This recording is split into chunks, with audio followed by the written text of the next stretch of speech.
मला माफ कर. मला वाटलं होतं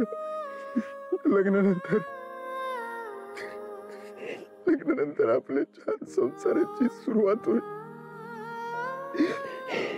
मी तुला सुखात ठेवेन. मी तुला तुझ्या हक्काच्या घरी आणायचं सोडून रस्त्यावर आणलं. पण मी हरलो. नाही आदित्य सर, मी तुमच्यातल्या श्रीमंतीवर कधीच प्रेम केलं नाही. तुमच्यातल्या साध्या भोळ्या जीवाला जीव देणाऱ्या माणसावर प्रेम केलं. आदित्य सर, तुम्ही मला जिथं असं ठेवाल ना तिथं मी आनंदात राहील. आपला एक नवीन प्रवास, नवीन सुरुवात.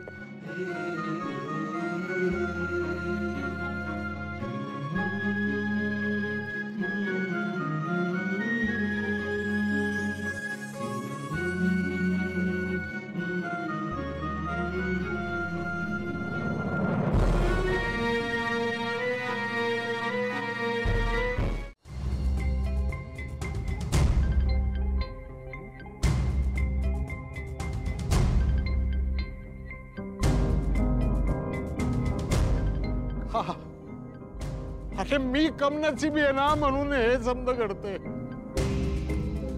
मायापुरीचं लग्न नाही लावून देऊ शकलो मी तिच्या जीवावर उठलो.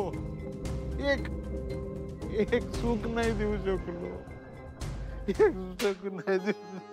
मारुती दादा, मारुती दादा, हरलो मी. स्वतःला नको ना असं मारून घेऊ. मारुती दादा, कशाला स्वतःला शिक्षा करून घेताय? चूक नाहीये तुमची याच्यात काही. हो, माझी चूक आहे ही समधी. तुम्ही मला सांगा सावित्रीताई की पुरीच्या आयुष्यात सगळ्यात महत्वाचं काय असतं? हक्काचं माहेर. ते हक्काचं माहेर पण मी नाही देऊ शकलो.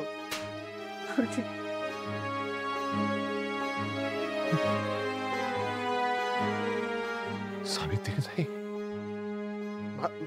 मला सांगा की आपण नोकर आहोत म्हणून आपण गरीबच राहायचं का? मोठी स्वप्न नाही बघायची का? मी माझ्या पारूला कायम सांगत होतो की आपण नोकर माणसं मोठी स्वप्न नाही बघायची. माझ्या पारूने नाही बघितली मोठी स्वप्न. पर तिच्या नशिबानं धक्का दिला तिला. माझी पोर रस्त्यावर आली.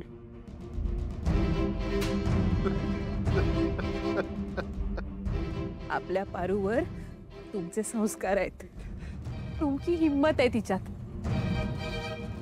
खचणार नाही आपली पोर. मला माहिती आहे मारुती दादा, तिची देवी आई सुद्धा तिच्यापासून फार काळ वेगळी नाही राहू शकणार आहे. मला खात्री आहे अहिल्या मॅडम पारूचा सून म्हणून लवकरच स्वीकार करतील.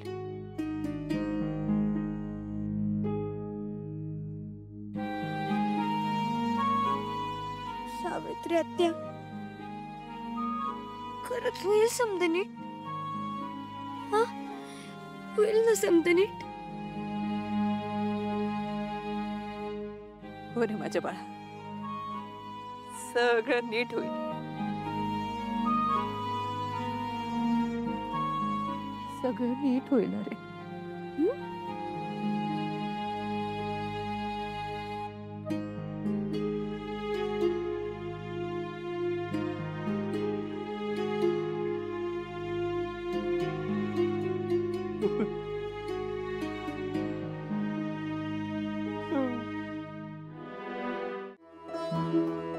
मी वाईट मुलगा होतो ना. दादा चांगला होता. आईचा केवढा जीव होता दादावर.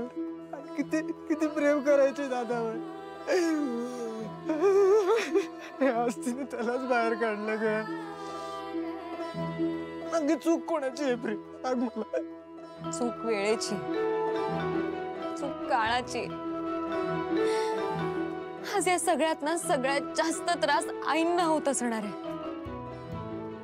आज आई दादांवर जितकी रागवली आहे ना, त्यापेक्षाही जास्त स्वतःवर रागवली असणार आहे.